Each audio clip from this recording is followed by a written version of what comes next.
C'est-à-dire que j'étais en recherche. Je suis passée par l'hindouisme, par le bouddhisme et à l'époque j'étais dans le nouvel âge. Je ne pensais pas du tout à cette voie, elle ne m'intéressait pas, elle était beaucoup trop classique pour moi. Moi je voulais quelque chose de sensationnel et je l'ai eu quand même. Et je l'ai eu par l'intermédiaire de Jésus que j'ai rencontré. Il se trouve qu'après mon problème d'accident, quand je me suis retrouvée handicapée et je n'ai pas pu travailler, continuer mon travail, j'ai travaillé bénévolement pour le Secours catholique d'Avignon. Je voulais être bénévole, mais surtout pas dans un milieu chrétien. Et puis je n'ai trouvé ma place que là, et c'était une belle place. Et puis un jour, au Secours catholique, on m'a demandé d'aller à la messe.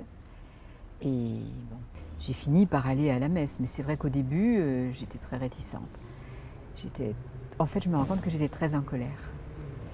Et je crois que le Seigneur m'a rattrapée par ma colère.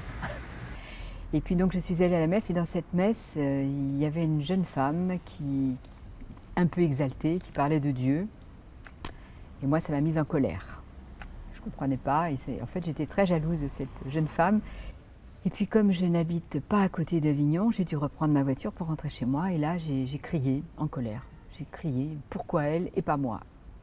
Et puis là, m'est tombée sur la tête. J'appelle ça une inondation de lumière et de connaissances. En fait, j'ai entendu, pas par mes oreilles, mais par tout mon corps, ce que tu cherches, tu l'as. Tout m'a été donné comme une douche, vraiment. Il n'y a pas de mots, on ne peut pas dire, il n'y a pas de mots. Et puis là, j'ai commencé à avoir faim de nourriture, de livres déjà. J'ai commencé à lire. Pendant des nuits, je ne pouvais pas dormir, il fallait que je me lève pour aller lire. Ouvrir la Bible. Puis je ne comprenais pas, bien sûr. Je me suis dit, bon, je ne peux pas rester toute seule, il faut que je dise à quelqu'un. J'ai tout gardé pour moi, parce que je suis rentrée chez moi. Il faut dire que ma famille n'est pas du tout pratiquante, et je vis dans une famille qui n'est pas croyante. Et puis j'ai fait une rencontre capitale par l'intermédiaire du président du Secours catholique à l'époque, qui est maintenant au ciel, et qui nous a proposé d'aller dans un foyer de charité. Un foyer de charité, je ne savais pas ce que c'était. Et je me suis retrouvée à Châteauneuf-de-Galor. Et là, ça a été une merveille. Ça a été la suite de l'ouverture spirituelle pour moi.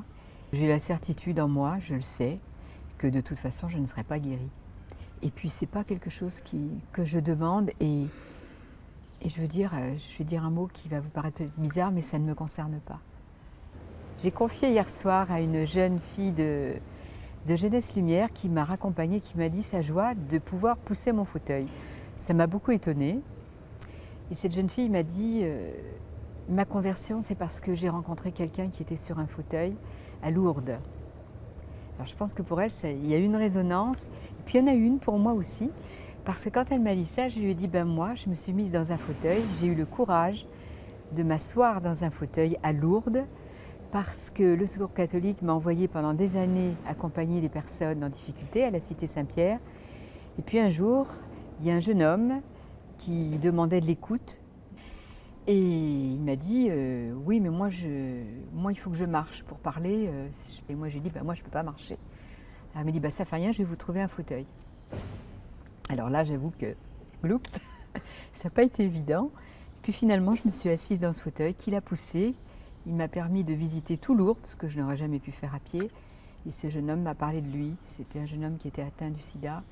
Et ça a été une très belle rencontre. Voilà, Dieu fait toujours du neuf. Il se passe toujours quelque chose. J'oserais dire comme aux Galeries Lafayette, c'est jamais plat la vie avec Dieu.